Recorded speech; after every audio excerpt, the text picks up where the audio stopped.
ಕಿಚ್ಚ ಸುದೀಪ್ ಈಗ global hero. ಹೌದು ಕಣ್ರಿ, ಹೆಬ್ಬುಲಿ ಸಿನಿಮಾ ಕಿಚ್ಚನನ್ನ ಈಗ ಇಂಟರ್ನ್ಯಾಷನಲ್ ಲೆವೆಲ್ಗೆ ಕೊಂಡೊಯ್ದಿದೆ. ಕಳೆದ ವಾರವಷ್ಟೇ IMDb ನಲ್ಲಿ ಅಭಿನಯ ಚಕ್ರವರ್ತಿ ಟಾಪ್ ಪ್ಲೇಸ್ ನಲ್ಲಿದ್ರು. ಕಿಂಗ್ ಖಾನ್ ಶಾರುಖ್ ರನ್ನೇ ಹಿಂದಿಕ್ಕಿದ್ರು. ಇದನ್ನ ನೋಡಿ ಇಡೀ ಸ್ಯಾಂಡಲ್ವುಡ್ ಸಿನಿ ಪ್ರಿಯರೇ ಖುಷಿ ಪಟ್ಟಿದ್ರು. ಈ ಒಂದ್ ಸುದೀಪ್ ಕೂಡ ತುಂಬಾ ಸಂತೋಷ ಪಟ್ಟಿದ್ರು. ಆದ್ರೀಗ ಅದಕ್ಕಿಂತ ದೊಡ್ಡ ಸುದ್ದಿಯೊಂದು ಬಂದಿದೆ. ಕೇವಲ ಇಂಡಿಯನ್ ಲೆವೆಲ್ ನಲ್ಲಿ ಅಷ್ಟೇ ಅಲ್ಲ, ಗ್ಲೋಬಲ್ ಲೆವೆಲ್ ನಲ್ಲೂ ಹೆಬ್ಬುಲಿ ಗರ್ಜಿಸ್ತಿದೆ.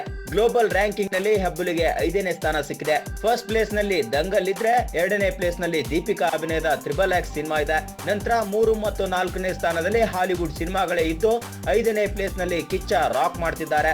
ಬಿಡುಗಡೆಗೂ ಮುಂಚಿತವಾಗ್ಲೇ ಇಷ್ಟೊಂದು ಹವಾ ಮಾಡ್ತಿರೋ ಹೆಬ್ಬುಲಿ ತೆರೆ ಮೇಲೆ ಗರ್ಜನೆ ಶುರು ಮಾಡಿದ್ಮೇಲೆ ಇನ್ನೆಷ್ಟು ದಾಖಲೆಗಳನ್ನ ಮಾಡುತ್ತೋ ವೇಟ್ ಅಂಡ್ ಸಿ.